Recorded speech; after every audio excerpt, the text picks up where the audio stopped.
بسم اللہ الرحمن الرحیم۔ اس وقت مخاطب ہے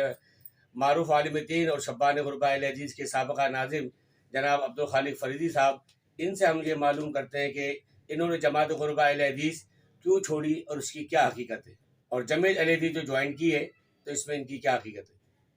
اعوذ باللہ من الشیطان الرجیم، بسم اللہ الرحمن الرحیم۔ لا اکراہ فی الدین قد تبین الرشد من الغی فمن یکفر بالطاغوت ویؤمن باللہ فقد استمسک بالعروۃ الوثقی لا انفصام لها واللہ سمیع علیم۔ یہ جو سوال کیا گیا ہے، میں اس سلسلے میں یہ کہنا چاہوں گا کہ جماعت غربا اہل حدیث پاکستان تقریباً 134 سال سے، یعنی سن 1313 ہجری سے لے کر آج 1447 ہجری ہے، تو یہ 134-35 برس بنتے ہیں۔ شرعی عمارت کی بنیادوں پر یہ قائم ہے، اور اس وقت جو ہمارے امام ہیں مولانا عبدالرحمن سلفی جو صاحب فراش ہیں، وہ چوتھے امام ہیں۔ اور جماعت غربا اہل حدیث کا بر صغیر میں یہ امتیاز رہا ہے اور ہے کہ باقاعدہ بیعت لی جاتی ہے، جس پر بعض لوگ اعتراض بھی کرتے ہیں، جبکہ بیعت کا ذکر اللہ تعالیٰ نے سورہ ممتحنہ 28ویں پارے کی آیت نمبر 13 میں کیا ہے، اور متعدد احادیث مبارکہ رسول اکرم صلی اللہ علیہ وسلم کے فرامین اس سلسلے میں موجود ہیں۔ اور میں نے بھی حضرت الامام مولانا عبدالرحمن سلفی حفظ اللہ کے ہاتھ پر بیعت کی ہوئی ہے، اور 1977 سے 1982 تک یہ جو تقریباً 5 سال بنتے ہیں، اس میں وہ میرے استاد بھی رہے ہیں، اور میں نے ان سے احادیث اور عربی ادب کی متعدد کتابیں بھی پڑھی ہیں۔ حضرت الامام صاحب بلا شبہ اور بلا شک وہ ہمارے امام ہیں، اور میں ان کا بیعت شدہ ہوں۔ میں یہ تصور نہیں کر سکتا جماعت غربا اہل حدیث کو چھوڑنے کا۔ یہ خدشات ہیں، اور دو نوعیت کے خدشات ہیں۔ کچھ لوگوں کا پروپیگنڈا ہے اور کچھ لوگوں کے خدشات ہیں۔ جن کا پروپیگنڈا ہے ان کے بارے میں ہم یہی کہیں گے کہ ہمیں گلہ نہیں جو گریزاں ہیں چند پیمانے، نگاہ یار سلامت رہے ہزار میں خانے۔ جو خدشات ہیں اس سلسلے میں یہ کہنا چاہوں گا کہ علامہ احسان الہی ظہیر رحمۃ اللہ علیہ یہ جماعت غربا اہل حدیث کے بہت قریب رہے ہیں۔ 1977 میں جب PNA کی تحریک تھی، پاکستان نیشنل الائنس، وہ کراچی تشریف لاتے تھے اور جلسوں سے خطاب فرماتے تھے۔ ایک مرتبہ میں نے ان سے یہ گزارش کی کہ آپ ہمارے مرکز چلیں، جبکہ فرسکو چوک جو ہمارے مرکز کے بالکل قریب ایک جگہ ہے، وہاں ان کا خطاب تھا اصغر خان کے ساتھ، اور بڑا وہاں ہزاروں کا مجمع عام تھا۔ وہ تشریف لے آئے اور امام صاحب نے ان کا بڑا استقبال کیا، مرحبا کہا، اور ریفریشمنٹ وغیرہ کا انتظام کیا۔ تو اس کے بعد علامہ احسان الہی ظہیر رحمۃ اللہ علیہ ہر سال جماعت غربا اہل حدیث کی سالانہ کانفرنس میں خطاب فرمایا کرتے تھے، اور اس کے علاوہ 3-4 مرتبہ وہ تشریف لاتے تھے کراچی، چونکہ یہ انٹرنیشنل ایئرپورٹ تھا بیرون ملک کی فلائٹوں کے لیے، تو وہ یہیں سے جاتے اور مرکز میں بھی خطاب کرتے اور روابط بھی کرتے۔ پھر علامہ احسان الہی ظہیر رحمۃ اللہ علیہ کی جب شہادت ہوئی ہے 1987 30 مارچ، تو میری درخواست پر حضرت الامام صاحب نے نماز جنازہ غائبانہ کوٹ روڈ شارع لیاقت پر اپنی امامت میں کروائی، یعنی مولانا عبدالرحمن سلفی حفظ اللہ کی امامت میں وہ نماز جنازہ غائبانہ ہوئی، اور اس میں مولانا فضل الرحمان صاحب نے بھی خطاب کیا۔ اب جو اس وقت پوزیشن ہے اس طرف ہم آتے ہیں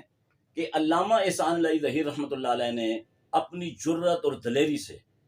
اس قدر اہل حدیثوں کو ایک پاورفل طاقت بنا دیا تھا، اور علامہ اقبال نے کہا گر تو مدبر ہے تو سن میری صدا، ہے دلیری ارباب سیاست کا عصا۔ تو اب کچھ گیپ بیچ میں ایسا آ گیا تھا کہ اہل حدیثوں کی جو پاور ہے انٹرنیشنل اور قومی، وہ کافی کمزوری کی طرف چلی گئی تھی۔ تو میں یہ سمجھتا ہوں کہ حالیہ دنوں میں علامہ احسان الہی ظہیر نے اس پاور کو دوبارہ بحال کیا ہے۔ ابھی غالباً 2 یا 2.5 مہینے پہلے لاہور میں بند مساجد کے حوالے سے انہوں نے رائے وینڈ روڈ پر جو دھرنا دیا تھا، اس میں جو کالم نگار ہیں یا چینلز کے تجزیہ کار ہیں یا یوٹیوبرز ہیں، ان کا یہ کہنا تھا کہ جتنے بھی دھرنے پاکستان کی سیاسی تاریخ میں ہوئے ہیں، سوائے مولانا فضل الرحمان کے دھرنے کے، باقی دھرنے کے شرکاء کی تعداد ان کے دھرنے کے شرکاء کی تعداد سے بہت کم تھی۔ دوسری بات یہ ہے کہ آپ کو یاد ہوگا 6 مہینے پہلے جڑاوالا میں عیسائیوں کو جب مارا جا رہا تھا تو علامہ شامل علی ظہیر نے کہا کہ اہل حدیث مساجد کے دروازے ان کے لیے کھولے جائیں، ان کو پناہ دی جائے۔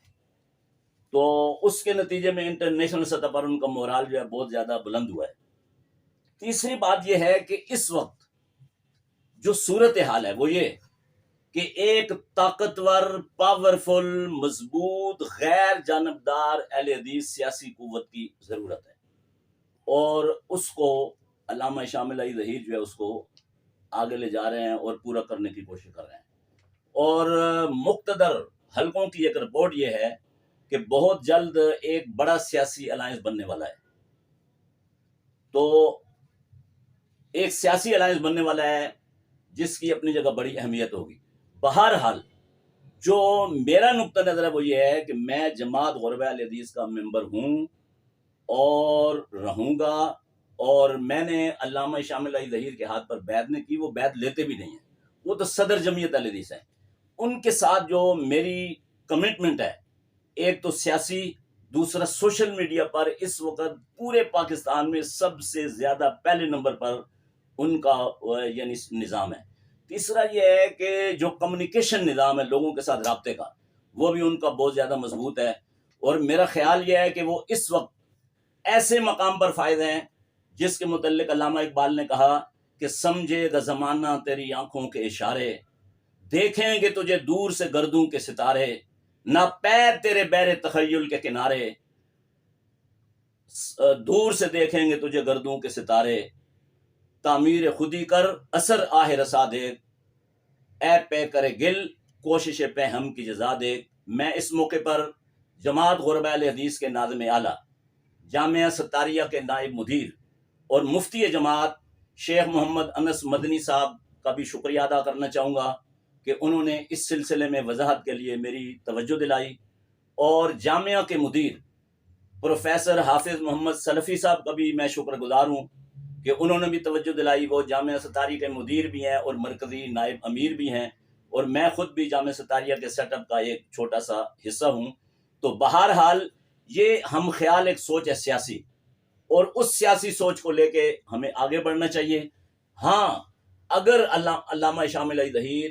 مولانا عبد الرحمن سلفی صاحب کی مخالفت کریں گے، جماعت کی مخالفت کریں گے، تو میں ایک لحظہ، ایک سیکنڈ کے لیے بھی ان کا معاون نہیں رہوں گا۔ وما علینا الا البلاغ المبین۔